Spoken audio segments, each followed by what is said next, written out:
el doctor Gustavo Olague, titulada Una metodología basada en programación genética profunda para clasificación de arte robusta a perturbaciones adversariales.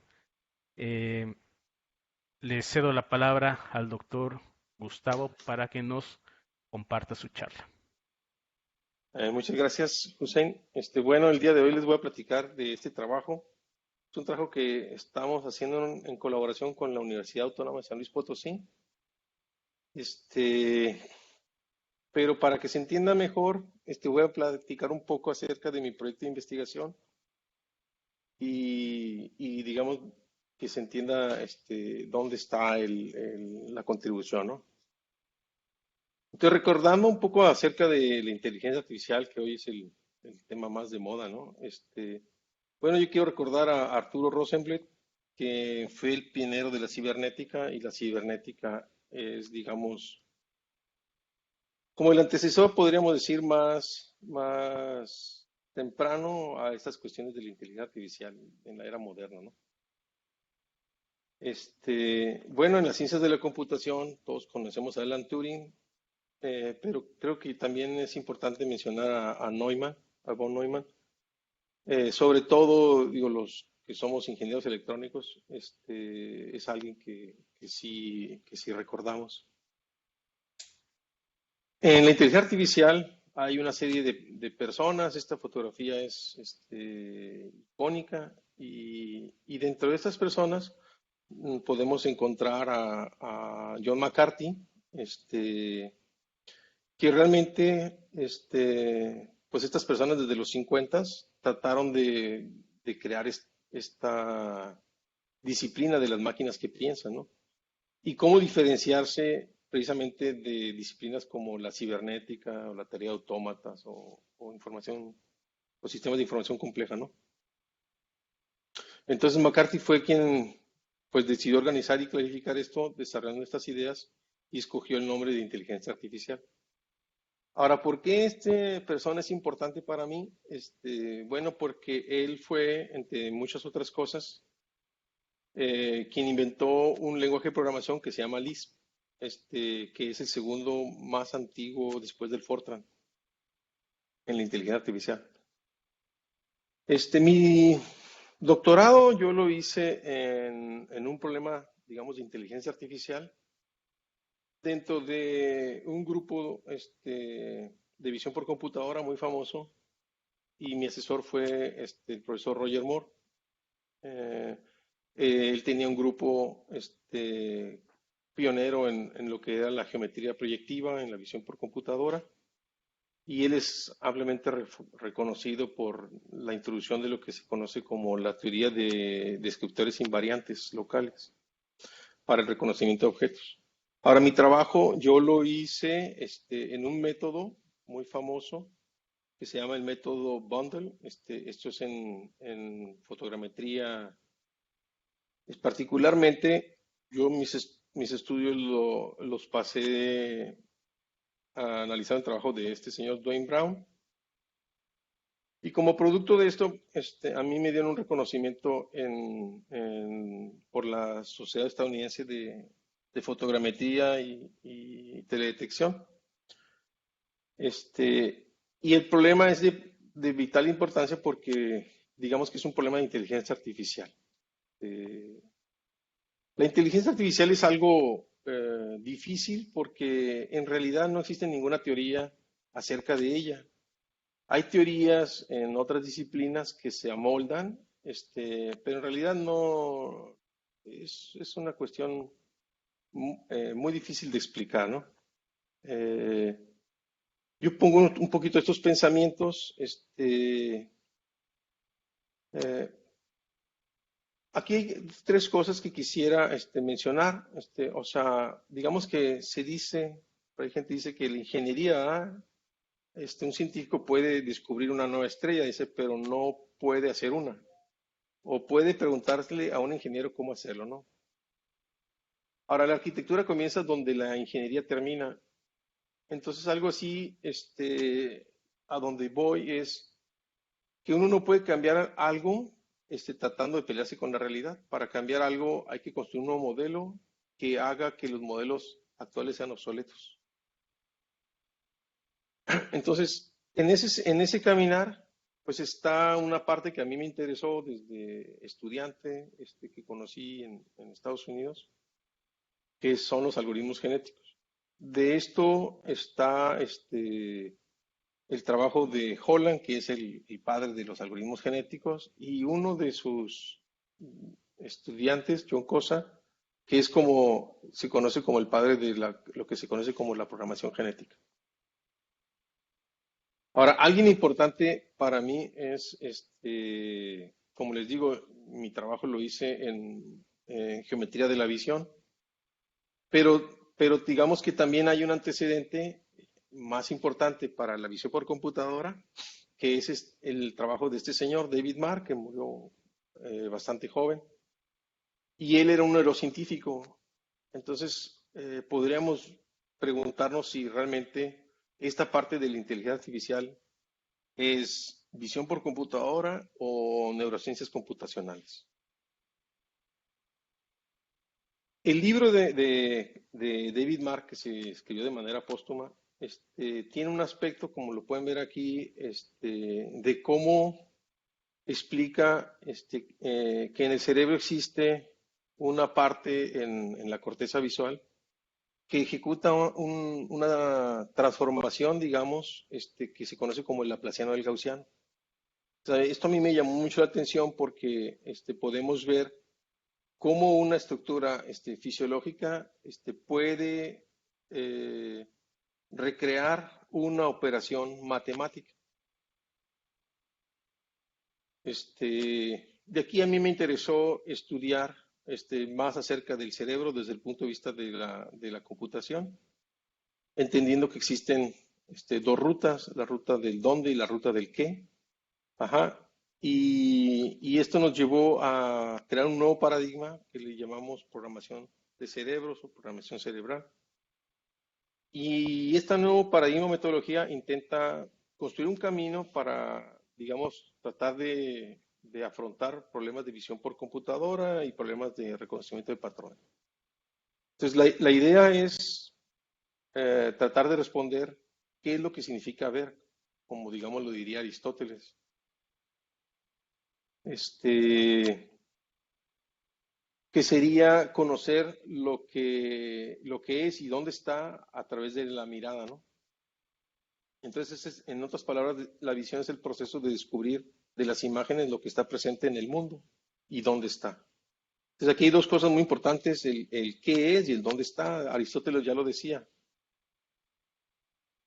Ahora, regresando a los algoritmos genéticos, el libro seminal publicado en el 75 incluye esta figura, es la primera figura de lo que sería un sistema de reconocimiento de patrones sencillo. Entonces podemos ver aquí cómo está una compuerta, ¿verdad? Y cómo a partir de un umbral se dispara una señal que reconoce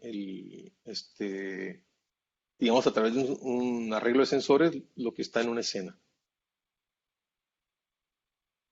La motivación detrás de todo esto, entonces, es cómo poder hacer sistemas de reconocimiento de patrones o de visión artificial que puedan extraer características de las imágenes y que alcancen ese nivel de descripción de lo que es un proceso visual, ¿verdad? Viéndolo como un sistema complejo adaptivo. Entonces, aquí hay dos maneras de verlo, más o menos. Una es verlo desde el punto de vista más orientado a los conceptos o datos, digamos, podríamos uno verlo como datos, más adelante lo vamos a ver, donde una serie de cosas hacen que se construya un objeto. O la otra, como yo lo quiero ver, es como un proceso más bien funcional, donde las estructuras que están en el cerebro simplemente reaccionan a la escena y aquí es donde se describe la escena. Dentro de nuestro trabajo previo a esto, está vinculado con el trabajo que hacía Roger con una de sus estudiantes, que ahora es muy reconocida, famosa. es esta serie de procesos que ocurren en la zona B1, esta parte que está aquí, como lo que había mencionado Mar en su libro. Entonces nosotros, por programación, por evolución artificial, nosotros creamos sistemas que recrean operaciones, las cuales son invariantes a la escena, de tal manera que es posible entonces encontrar información de las imágenes, la cual cuando está, por ejemplo, vista desde un video o digamos hay un problemas de indexación o, por ejemplo, problemas simplemente en el que un robot tiene que reconocer una escena, se utilizaban este tipo de algoritmos, un poquito como lo que explicaba Mar en su libro.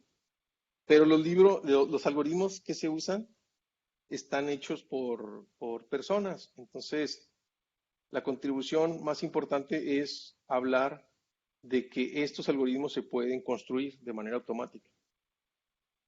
Nosotros podemos aquí ver algunos operadores en forma de árbol, ajá, y todos esos operadores son los que obtienen esta información, esto que se extrae de las imágenes. También dentro de estos procesos hay otros procesos que tienen que ver no solamente con dónde están esos puntos, sino describir a través de vectores la información, o sea, cómo es la información en esos lugares locales. Entonces, para eso también analizamos dentro de los algoritmos que se utilizan, que hay operadores para hacer esa descripción. Esto también lo hicimos por evolución artificial. Y obtuvimos excelentes resultados, ganando en todas las pruebas. Y aparte también dentro del análisis, algo que se fue también importante fue descubrir, por ejemplo, en este caso, cómo conseguir una métrica que fuera sencilla y que fuera exacta para poder reconocer qué tan bien era el programa, porque esto era básico para ponerlo en un sistema de automatización. Antes de nuestro trabajo, la gente simplemente hacía unas curvas que le llaman predicción contra recall, y lo hacían comparando al ojo las curvas. Entonces nosotros pudimos dar una medida para ya no hacerlo al ojo, ¿no? Entonces, con esa medida, nosotros hacemos un sistema de aprendizaje. Esto se parece a todo lo que hace la gente en aprendizaje de máquinas, en el que una base de datos se divide en dos partes, lo que es el entrenamiento y lo que es la prueba. Y de lo que se trata es entonces es que con un conjunto de imágenes, poder aprender los operadores que les platico, y cuando se hace la prueba, que la evaluación sea buena, ¿no? Que todas las cosas que se buscan, como por ejemplo que no haya un overfitting, ¿no? Que generalice bien, se cumpla, ¿no? Aquí vienen una serie de descubrimientos que son muy diferentes a lo que la gente está acostumbrada en aprendizaje de máquinas, porque empiezan a aparecer cosas que son contrarias a lo que realmente la gente estudia en las clases, ¿no? Como el hecho de que se pueden aprender con muy poquitas imágenes. Entonces aquí nos lleva un poquito otra vez a regresar a Aristóteles, que tiene que ver digamos, con una manera que nosotros hemos estudiado en mi laboratorio, que tiene que ver con algo en el cual los ingenieros normalmente no están entrenados, y es la visión del mundo, ¿no? Aristóteles, con respecto a la causalidad, nos habla que existen cuatro causas. Nosotros tenemos la causa material, la causa formal, la causa eficiente y lo que se conoce como la causa final. Normalmente, a nosotros se nos enseñan de una manera no formal desde el punto de vista de la filosofía, pero nos enseñan las tres primeras, pero la causa final siempre a los ingenieros no se le enseñan a mirar en los problemas, ¿no? Entonces, un poquito la idea fue, a partir de ejemplos sencillos, empezar a identificar qué es lo que pasaba en ese proceso de desarrollar sistemas artificiales. Entonces, normalmente estas cosas, por ejemplo, cuando se hace una comida, nomás para tenerlo en cuenta, la causa eficiente, la causa material y la causa formal estarían en esta base de la pirámide, donde la causa material pues, serían los ingredientes de lo que vamos a cocinar, la causa formal sería la receta y la causa eficiente sería ya la acción en la cual nos estamos cocinando. Pero la parte que falta es esta causa final, o sea, el propósito de la comida, ¿no? Ahora, ¿cómo es, digamos, relacionar esto con el desarrollo de sistemas artificiales de visión? Pues tiene que ver con que la causa eficiente tiene que ver con qué es, digamos, lo que sería el mejor comportamiento o cómo podemos obtener un comportamiento. Ajá. Que eso es básicamente lo que nos enseñan en el diseño de algoritmos, ¿no? Pero algo que no se ve es para qué digamos, en este sentido, este ente buscaría un comportamiento. Y eso tiene que ver con la tarea que se le encomendó. Entonces, regresando a nuestro triángulo, nosotros veríamos que la causa material sería el hardware, el software, la causa formal sería el algoritmo, la causa eficiente sería esa acción de hacer el tracking y la causa final sería el propósito del tracking.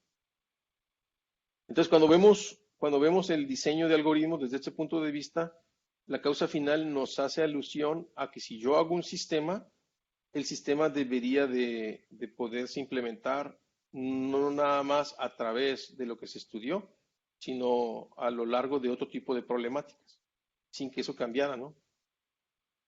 Estas cosas, si a alguien le interesa, este tipo de análisis está explicado en mi libro, un libro que yo escribí para poder conjuntar lo que vendría a ser con la computación evolutiva y la visión por computadora, que es un curso que yo doy el próximo cuatrimestre. Regresando a lo que les estaba explicando, entonces la idea de la programación cerebral es tratar de generar una nueva metodología que va a tratar de resolver operaciones complejas usando un proceso de optimización.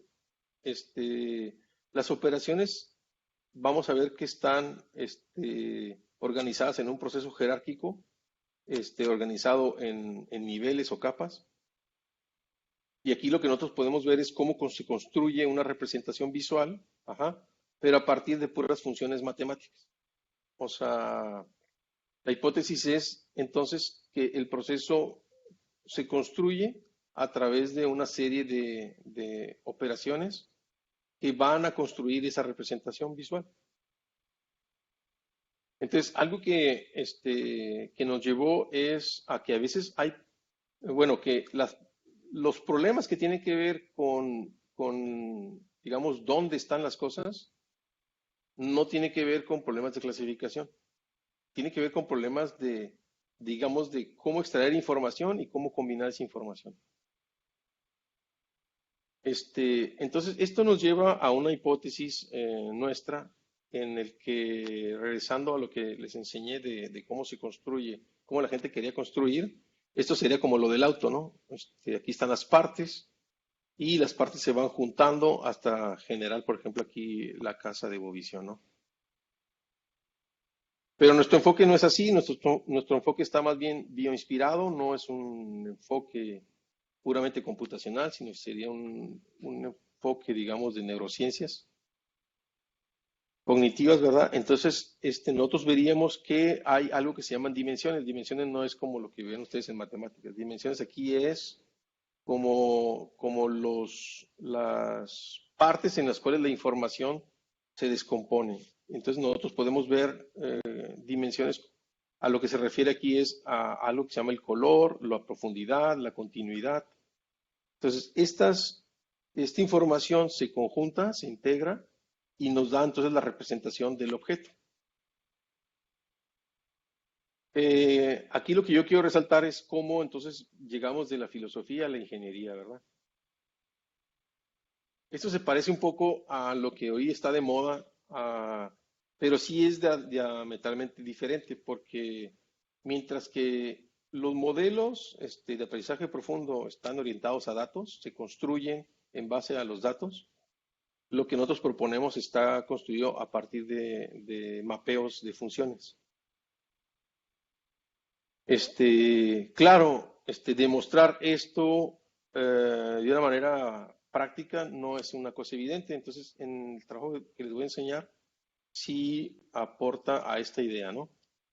Regresando aquí un ejemplo de algunos artículos que hemos publicado, donde se explica, por ejemplo, este es un sistema que propusimos para poder contestar a dónde está el objeto de interés, pero también descriptor de ese objeto de interés, ¿no? Nosotros podemos ver aquí que entra la imagen a color, se descompone en dimensiones, eso nos lleva a algo que se dirían los mapas de sobresaliencia y después ya se enfoca en una región donde saca un descriptor.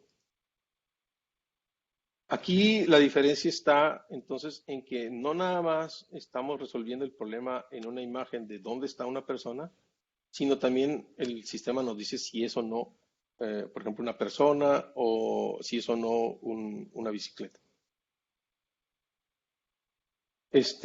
Para que sean un poco la idea, el método propuesto está basado en un sistema que nosotros le llamamos la corteza visual artificial, el modelo ABC.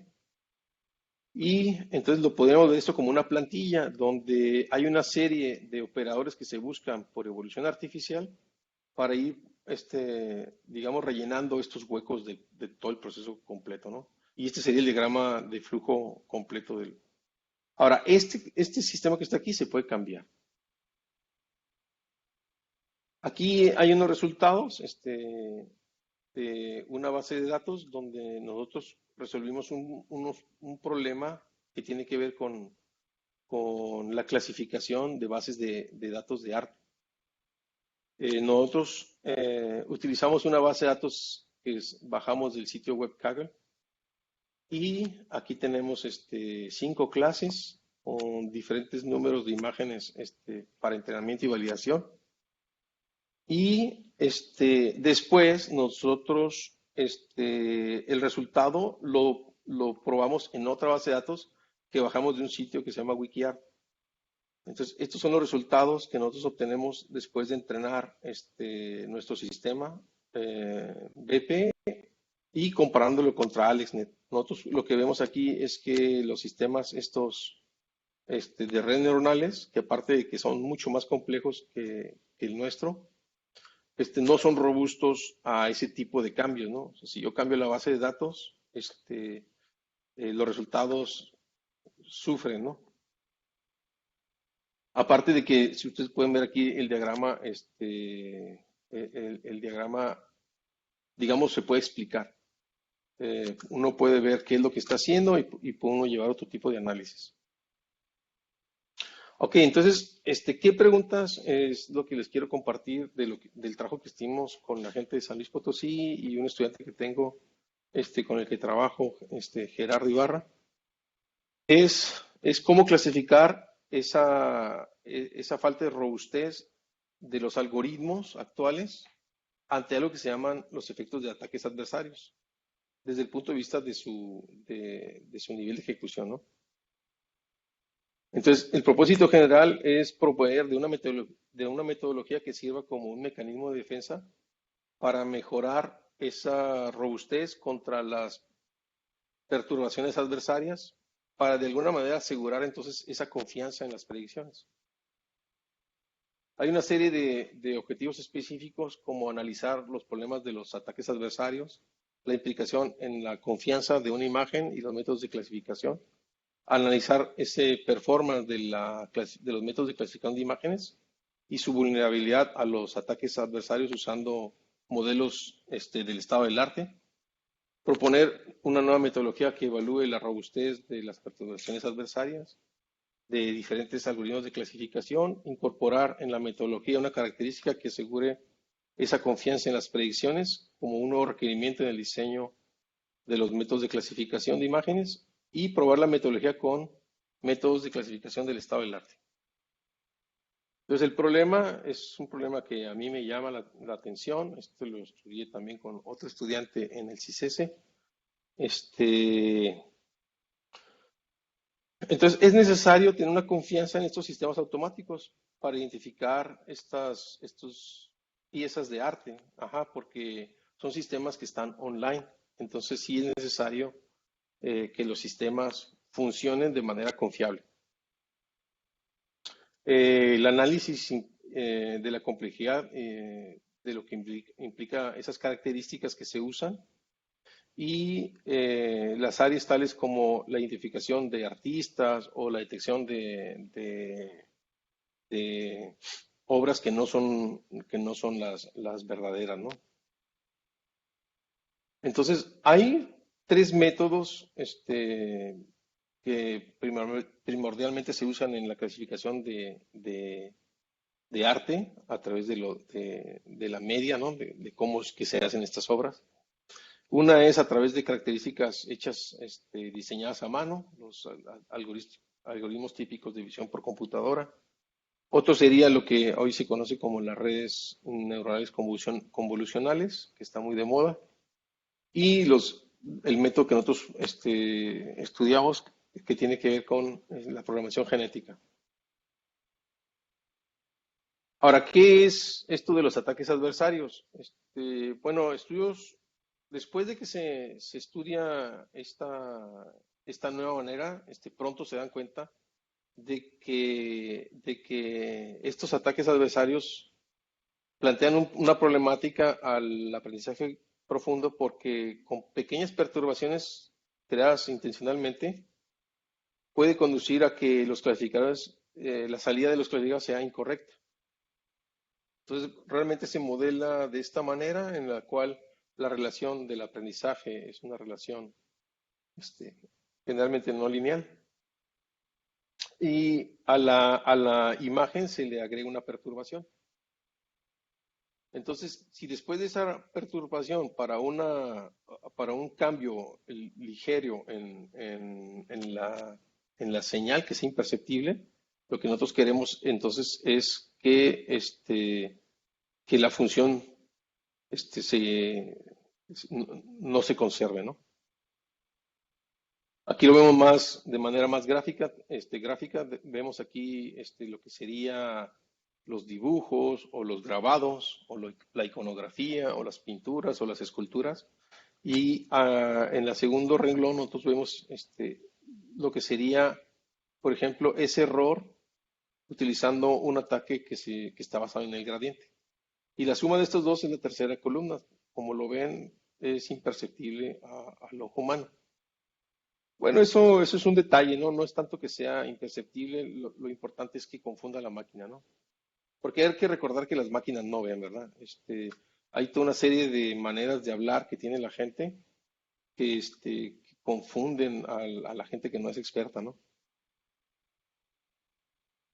Bueno, regresando al punto, nosotros hoy vemos aquí los resultados de lo que obtuvimos con la programación cerebral. Algo que es importante es que para poder, digamos, que esto tenga sentido, es que el método que uno utilice sea competitivo con los métodos estos de aprendizaje profundo, ¿no? Entonces, para resolver el problema, nosotros vemos aquí que en la programación cerebral, cuando nosotros tenemos un entrenamiento, alcanza, por ejemplo, aquí 93% y en la validación está casi igual que 93%, ¿no? Y después, cuando hay diferentes niveles de ataque, nosotros vemos que lo que obtiene en la validación se mantiene, ¿no? Sin embargo, AlexNet sí se ve aquí como el sistema empieza pues a deteriorarse, ¿no?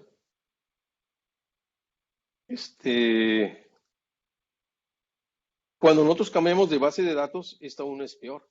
El sistema, sin embargo, el nuestro se conserva. O sea, a pesar de que yo cambié de base de datos, aquí ya no es un entrenamiento, aquí simplemente es una prueba, ¿verdad? el sistema ya se ve que es ampliamente ganador sobre el AlexNet, ¿no? El método de gradiente, lo podemos ver aquí con otra red más potente, ¿no? Una que se llama ResNet, para cada una de las imágenes, ¿no? Y nosotros vemos aquí los resultados. Como podemos ver, eh, los ataques deterioran seriamente a las redes profundas. Este, y nosotros también lo comparamos con un método de visión por computadora que era el mejor antes de que existieran estas cosas del deep learning, ¿no? Se ve aparentemente que el método de visión por computadora tampoco le afecta, pero sí le afecta, ¿no? Este, Hicimos otros ataques, por ejemplo, aquí vemos la versión multipixel, de un ataque que le llaman el ataque de un único píxel. Hacemos un ataque multipixel porque no tiene sentido en imágenes de alta resolución. Nosotros aquí utilizamos, todas son imágenes de alta resolución. Aquí vemos los resultados. Este es el accuracy original. En este caso, el ataque multipixel sería un ataque de caja negra. Entonces, en este sentido, por ejemplo, en la programación cerebral, cuando dice 0.00, quiere decir que no hubo ninguno que lo hizo cambiar de opinión. Y esos son los razones de cuánto se cambió, ¿no? Entonces, nosotros vemos que a todos les afectó. Y no se diga el tiempo en proceso de cálculo, ¿no? A pesar de que en el Brain Programming no se usa más que el CPU y aquí se están usando tarjetas gráficas. Ah, en cuanto a lo que son los parches adversarios, este es otro tipo de ataque, ajá, donde se pone unos parches, ajá. Y nosotros vemos otra vez aquí los resultados, ¿no? La programación cerebral no cambia su accuracy, ajá, y vemos que al deep learning sí le afecta, ¿no? Vemos el resultado de visión por computadora, que aunque es menos bueno que el nuestro, pues más o menos se mantiene, ¿no? Estos son unos imágenes para que ustedes vean cómo es que esto se procesa, ¿no? Y vemos cómo en general con diferentes ataques, el resultado no cambia el comportamiento de nuestro programa. Esto tiene que ver con la hipótesis que les comenté, ¿no? El enfoque es funcional, entonces no está basado en los datos, es independiente de los datos. Hicimos unos estudios para demostrar que el método de visión por computadora no estaba sobreentrenado. Se utilizó el método de validación cruzada y aquí vemos exactamente pues vemos claramente que no estás sobreentrenado. Pero también hicimos unas evaluaciones estadísticas con un protocolo y aquí vemos los resultados. Entonces nosotros vemos cómo la programación cerebral estadísticamente nos dice que no cambia. Ahora, lo que habíamos visto en el método de visión por computadora, vemos que después de un epsilon 16, sí, la confianza del clasificador sí se perdió. Entonces, aunque parecía que no estaba cambiando, vemos que el clasificador sí, su confianza disminuye, ¿no? Este es en el caso del problema de pinturas de landscapes, ¿no? También podemos ver en las esculturas, es un problema mucho más difícil, son objetos tridimensionales y el método de Brain Programming igual, se mantiene muy estable y no así los demás, ¿no? Este es un artículo que estamos haciendo, ahorita está en revisión en el Gecko, haciendo para el problema de reconocimiento de personas, ¿no? Como otra vez como lo que les decía, ¿no? Entonces, en conclusión, pues digamos, el trabajo nos lleva a confirmar que los ataques adversarios son pues, es un problema severo, ¿verdad? Para la seguridad de los modelos de aprendizaje profundo y que esta metodología basado en programación genética que llamamos programación cerebral innova en comparación con los modelos de deep learning al considerar la ejecución y la robustez dentro de lo que son los ataques adversarios. Extiende el análisis de la robustez a ataques adversarios usando los enfoques de visión por computadora a la clasificación de imágenes. Vemos pues, que también son afectados. Y aparte incrementa el número de ataques adversarios para pues, tratar de ver qué tan bien es ese performance de los clasificadores bajo diferentes condiciones, ¿no? Con esto yo termino la plática. No sé si hay alguna pregunta. Pues sí.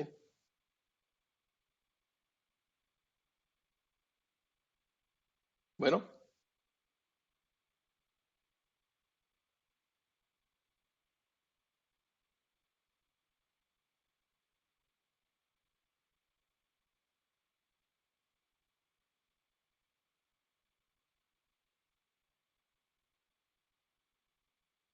bueno,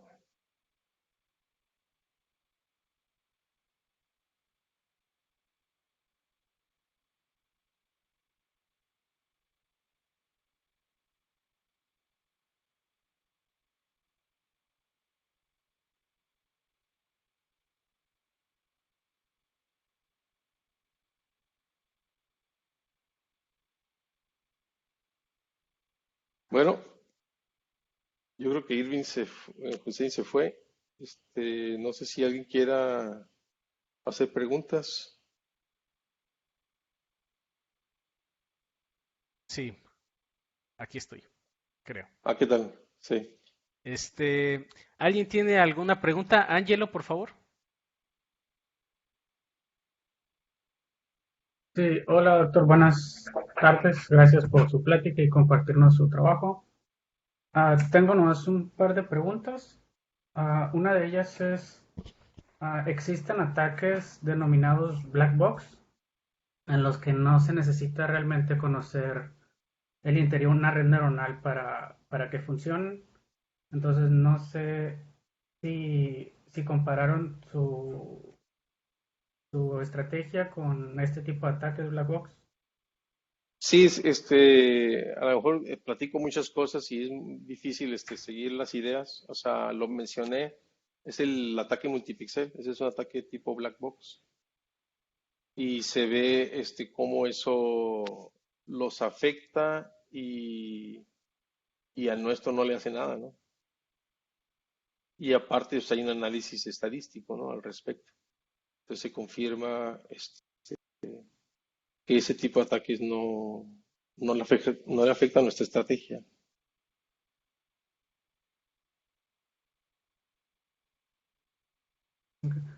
Y la otra era si compararon su método con algún otro método de defensa de ataques, como el destilado de redes o el magnet se llama el otro. Pues lo que pasa es de que ninguno es eficiente, y el de nosotros, como lo viste, sí es eficiente. O sea, los ataques cada vez se vuelven más complejos. Entonces nosotros comparamos con los tres, digamos, con estudiar todos los ataques es muy difícil, ¿no? Este es un área, digamos, nueva, la que nosotros estamos abriendo, es un trabajo completamente original. Y nosotros estudiamos diferentes tipos de ataque que luego tú puedes, si quieres, englobarlo, ¿no? Entonces, digamos que esa parte de cómo resolver el problema en una red neuronal,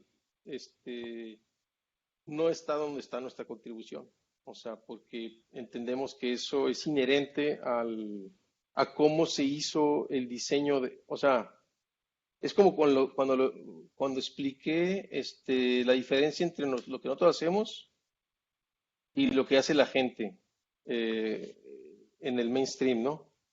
O sea, la gente utiliza un enfoque que está orientado a datos. Entonces, el problema que tienen es un problema, digamos, por definición. Entonces, el problema no se lo van a poder quitar. ¿Cómo quitárselo? Eh, Todo el mundo quisiera saber, pero lo que yo he leído y lo que yo conozco es que nadie sabe hacerlo. Entonces, el problema es como un problema de raíz, ¿no? De siempre va a haber un ataque más difícil y es como el huevo y la gallina, ¿no? Entonces, por eso es que les decía, cuando quieres resolver, pues a veces hay que pensarlo de una manera que no tenga nada que ver, ¿no? De otra manera. Entonces ahí es donde ni el científico ni el ingeniero pueden hacer nada, ¿no? Hasta que llega una persona, un filósofo, que viene y hace las cosas completamente diferente, ¿no? Que es como la transparencia que les puse un poquito como para poder entender, eh, digamos, cómo es que hicimos las cosas nosotros, ¿no? Entonces, para cambiar algo, pues hay que venir con un nuevo modelo, con una nueva manera de hacer las cosas, para que las otras cosas se vuelvan obsoletas, ¿no? No sé si ya quedó más claro. Sí, sí, sería toda mi parte, gracias. Pregunta Alejandro Hinojosa en el chat, ¿cuáles de estos métodos utiliza el robot Perseverance Perseverance, el que acaba de aterrizar en Marte? en Marte. Bueno, aquí hay que ver una cosa, o sea, yo un poquito vi la transmisión, yo tengo mis serias dudas acerca de por qué en la NASA, cuando nos ponen ahí las imágenes de Marte, nos dan una imagen en blanco y negro, ¿no? Pues yo creo que realmente no nos enseñan nada o casi nada de lo que ellos están haciendo, ¿no? Entonces, si ellos están utilizando algo de estas nuevas ideas, eso yo no lo sé, porque a partir de lo que demuestran o lo que muestran, pues no se puede saber. No sé si eso ustedes lo notaron, ¿no? Son imágenes en blanco y negro, ¿no? Ya que quién usa esas imágenes hoy en día, ¿no? Entonces no sabría yo qué tecnología están haciendo, porque no enseñan gran cosa, ¿no? No sé si con eso. Sí, quizá ahí para complementar habría que checar un poco la documentación que da la NASA de sus robots. A mí, si lo, bueno, aquí no me permitirá mentir Gustavo, pareciera que algunas imágenes incluso del Curiosity se veían mejor, ¿no? Pero bueno, habría que revisar la documentación. Yo lo que creo es de que ellos ponen la publicidad y todo eso y dicen, nosotros somos los mejores, pero no te enseñan nada, ¿no? Entonces es más el show y la gente que va, que realmente lo que un científico puede ver a través de esas transmisiones, ¿no? No están hechas para eso, ¿no? Habría que colaborar con la NASA o yo qué sé, ¿no? De Todo eso es acuerdo. clasificado, ¿no? Sí, Sí. sí, ¿Alguna otra pregunta? Eh, yo tengo una, Gustavo, sí. respecto a esta estrategia, este enfoque que proponen o en el que están trabajando. ¿Qué tan complejo es adaptarlo para ataques en video? Pues, como vistes en los resultados, los programas de nosotros son muchísimo más que los programas que la gente usa, ¿no? Entonces, se presta para que pueda funcionar hasta cierto punto en real time.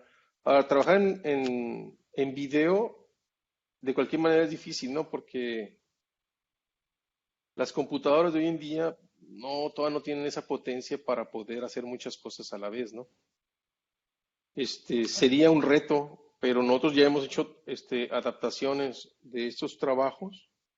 Tenemos unos artículos de cómo pasamos esto a las tarjetas CUDA y sí nos permitían hacer análisis hasta cierto punto en video, ¿no? No sé por qué me lo preguntas, me gustaría saber. Tenía un compañero en el doctorado que hacía parte de esto de detección de ataques en video. Pero parecía que justo lo que mencionabas, que no le iba muy bien con las técnicas que estaba utilizando por cómo lo estaba atacando. Entonces, me parece interesante cómo lo están resolviendo ustedes.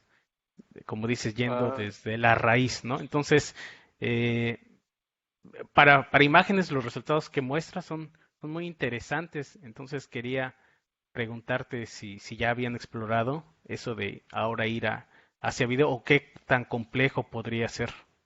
no, de hecho, para nosotros pues es un área muy rica en la que estamos nosotros trabajando porque tiene muchas aplicaciones y eso también desde el punto de vista de lo que nosotros hacemos como modelado, ¿no? Porque realmente creo yo, que el modelado de esta manera, permite incorporar muchas cosas de la visión por computadora, pero viéndolo desde el punto de vista de las neurociencias.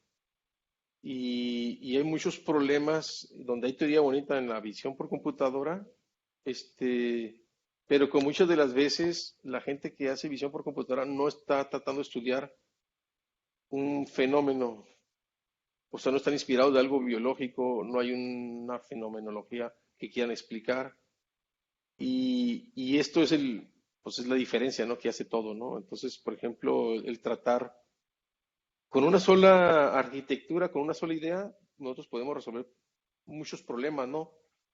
Por ejemplo, el algoritmo que hace la ruta dorsal, lo pasamos a problemas de tracking.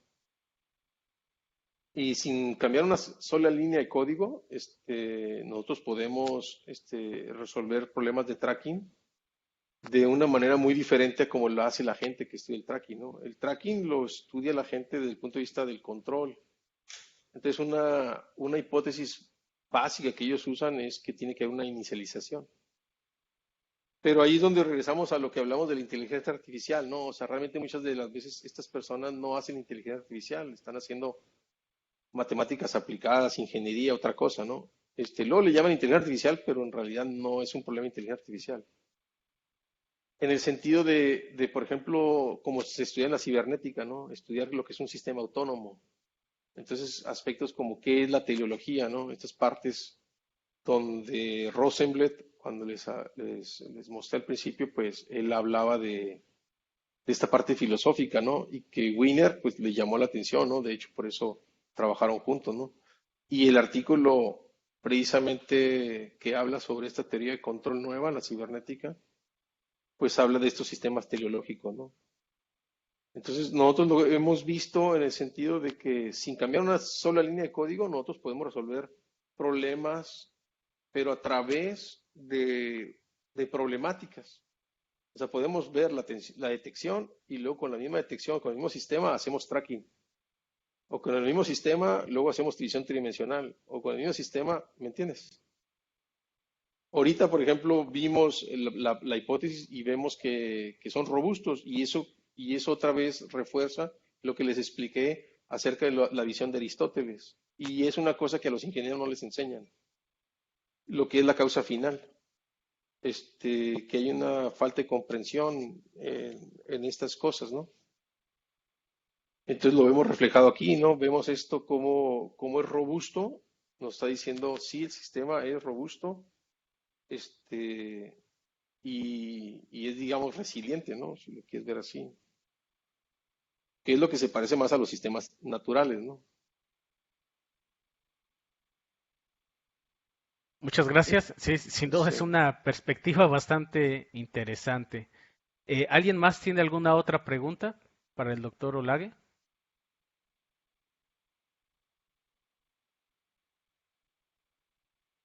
Bueno, por ahí veo a Luis, el profesor Calderón, con el que hemos estado trabajando en entender los sistemas que él tiene unos rovers para ver las profundidades del mar.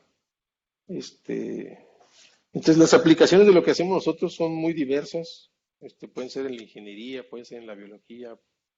Este, yo los invito ahorita pues está el CISES cerrado prácticamente, ¿no? Pero si les interesa, me pueden contactar, ¿no? Por email o en una plática de alguna manera, ¿no? Es más difícil conocer, obviamente, lo que hacemos en el laboratorio. Hay mucha gente en el laboratorio que viene de otras instituciones, de la República y principalmente también de Europa. Entonces ahí hay normalmente gente que viene al laboratorio, no nada más del posgrado, ajá. Entonces si les interesa trabajar con nosotros y hacer este tipo este, pues nos puede tratar de contactar, ¿no? Muy bien, parece que alguien escribió en el chat, dice Luis, precisamente Luis Calderón, efectivamente lo que queremos es aplicar técnicas de IA para el reconocimiento de imágenes. Bueno, pues Ajá, justo las diversas aplicaciones que comentabas, Gustavo.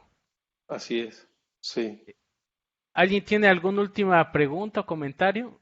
Si no, si no existe otra pregunta, pues agradecemos mucho al doctor Gustavo por tomarse el tiempo para preparar la charla e impartirla. Muchas gracias, Gustavo. Sí, muchas gracias, José, por la oportunidad.